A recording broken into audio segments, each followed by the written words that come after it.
I tested Clearlight, Radiant Health, and Heavenly Heat, along with 39 other brands, and here's what I found. You've seen the other videos, 700 videos on YouTube.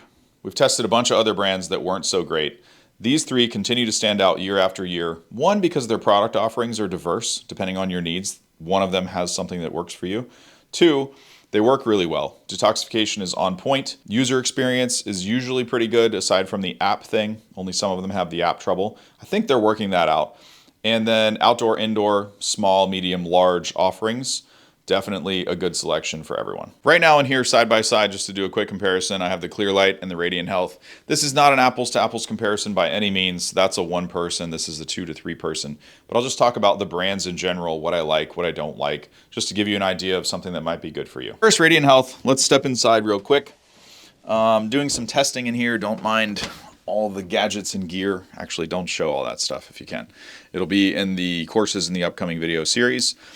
So Radiant Health, what do I like? These things have been rock solid for 6 years for us, ever since 2019. I've owned multiple models. I've had them in Maine. I've had them in Florida. I've had them in heated and cooled environments, and I've had them in raw, environments. I've transported one over 1,500 miles in a U-Haul. Basically torture tested it. It still works to this day. The only thing that's ever broken on any of them that I've used is me dropping a camera mount, like a gigantic steel mount, from head height onto the floor and just shattering a whole bunch of stuff. Breaking the camera thing also. But that's really no fault of the sauna. It was kind of user error. What I love about these is the heater layout, number one. The performance of them is second to none. Look at it on a FLIR camera. We have videos about it. Basically, when you're in here, your body's wrapped in 360 infrared, especially a model like this. There's heaters behind this wood panel here facing me. There's heaters that go all the way to the floor on the sidewalls. There's calf heaters. There's heaters in the floor. And there's heaters in the bench. And there's gigantic heaters on the sidewalls and behind you. And out of all the saunas that I've ever used, something about this one, and a lot of people say this too, that have owned some of the other brands that we're going to talk about, and then they bought one of these, and they're like, I sweat better at a lower temperature in this. To me, a lot of that signals heat distribution is a huge thing. And I've found that to be true, and thousands of other people have too. So sometimes you worry about temperature on the screen, but you don't understand that temperature on the screen is just thermostat measurement in the ceiling. Well, your body's not up here. Your body's right here in the seated position. So a lot of people are just thinking of temperature, but that comes from a traditional sauna where you're talking about just heating the air. And air without moisture is a poorer conductor of heat, right? You don't have a lot of heat transfer, or it takes a lot. That's why a lot of people are talking about traditional saunas needing to be over 200 degrees or 180 in order to produce heat shock proteins, this, that, and the other. But really, it's not the air temperature that's producing the heat shock proteins. It's the body response to the heat. It's your core temperature hitting that threshold, which triggers the body to go through that cycle.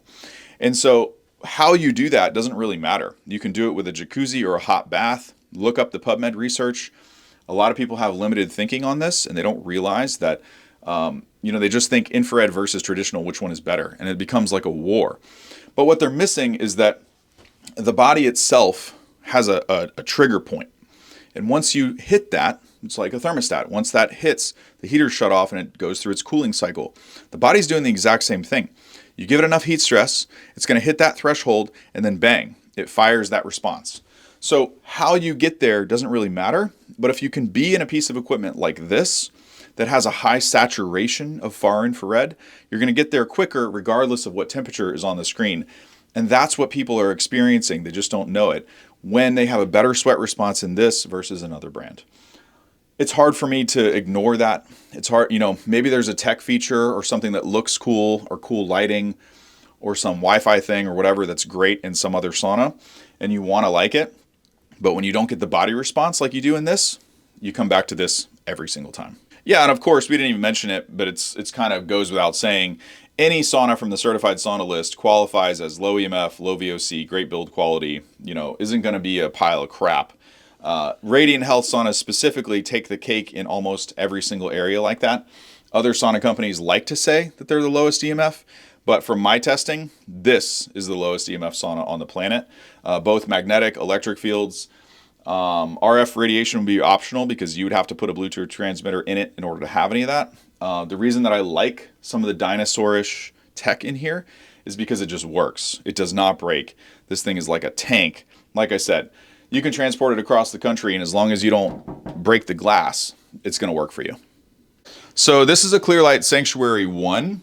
So I don't really like to do brand comparisons in models side by side, because if you don't have the same size and the same features and everything else, like you could come to this one and say, oh, well, it has, this tech feature, Radiant Health doesn't have that. Or you could say, oh, it's not the same heater layout, Radiant Health has that and this one doesn't.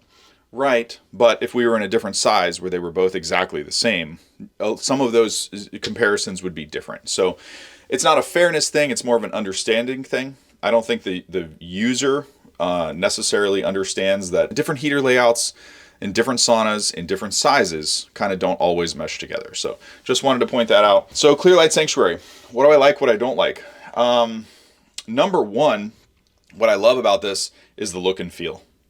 If you're somebody who's claustrophobic, or you like, just something that looks cool, it's pretty hard not to like this. I mean, it's crazy that it has an all glass front. There's a compromise that comes with it, but aesthetically, man, it's difficult not to like this. The lighting is great, the fit and finish is great, the sanding is good, the wood color is excellent, the control panel, the backlight, I mean, everything. It's a beautiful sauna. I really like them. Now, that's not to say it doesn't come with a negative point on that. You get heat loss from the glass support insulator. So you get a lot of heat loss on the front. We could go through the whole full spectrum thing, but I have other videos on that. I don't put a lot of merit in, that particular wavelength. I like far infrared, and I like getting my red light therapy separate.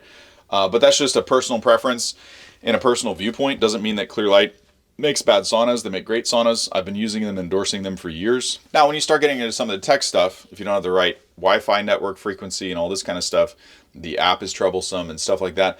I'm not a huge app user though. I don't try to remotely control my saunas. I have a sequence. I preheat the sauna, I go make my sauna drink, I go for a walk, or I do my vibration plate, rebounding, or red light therapy, then I get in the sauna. So I don't really need it to be on and stuff when I come home from work.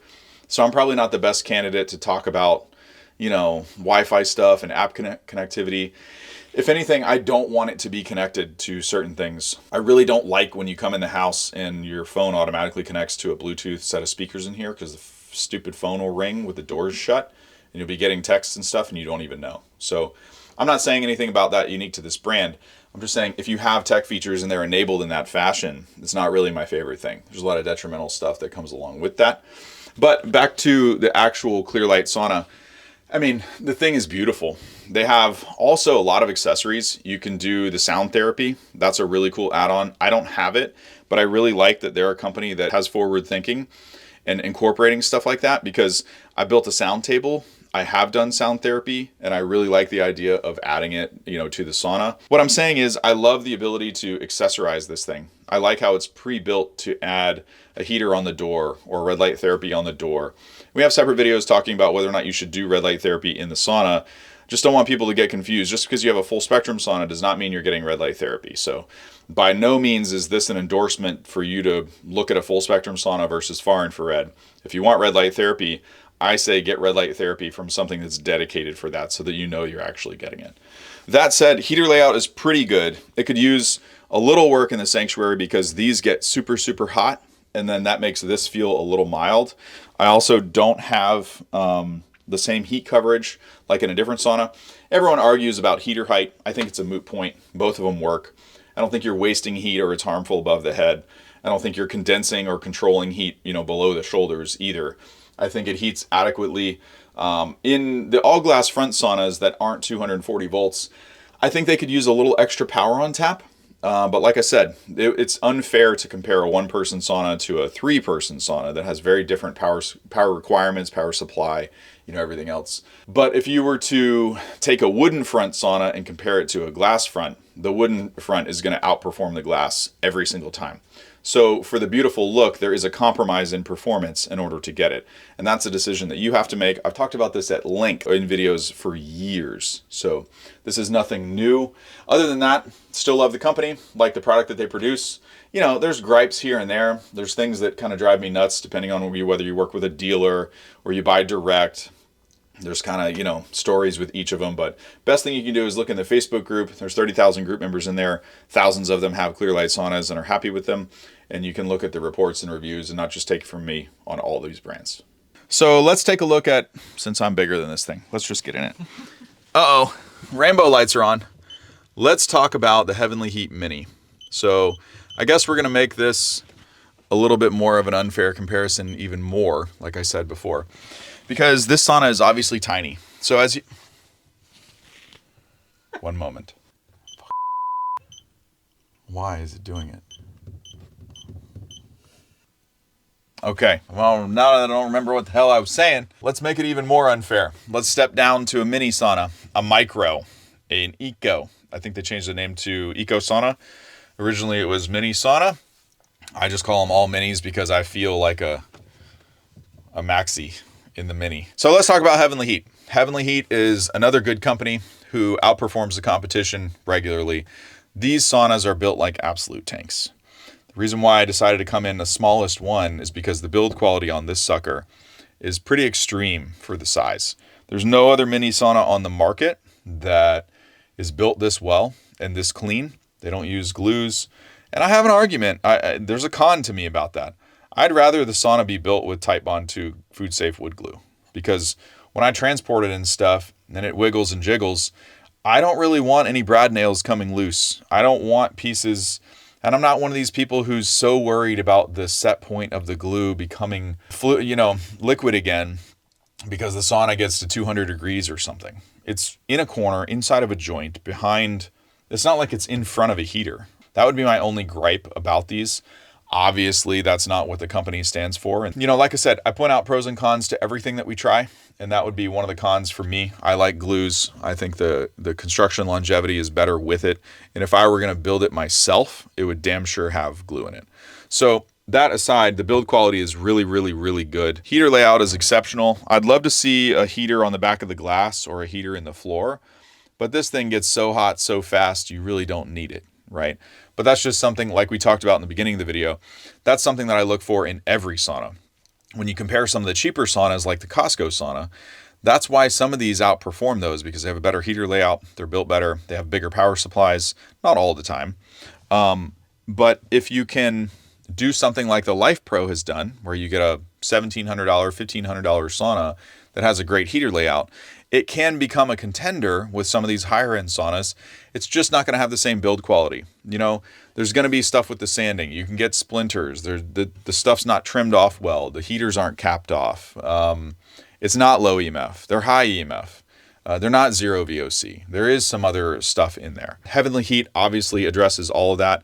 If you have MCS or MCAS activation from anything, or you have severe allergies, or you have trouble with smells and compounds and cleaners and everything else, this is probably a really good option for you to look at.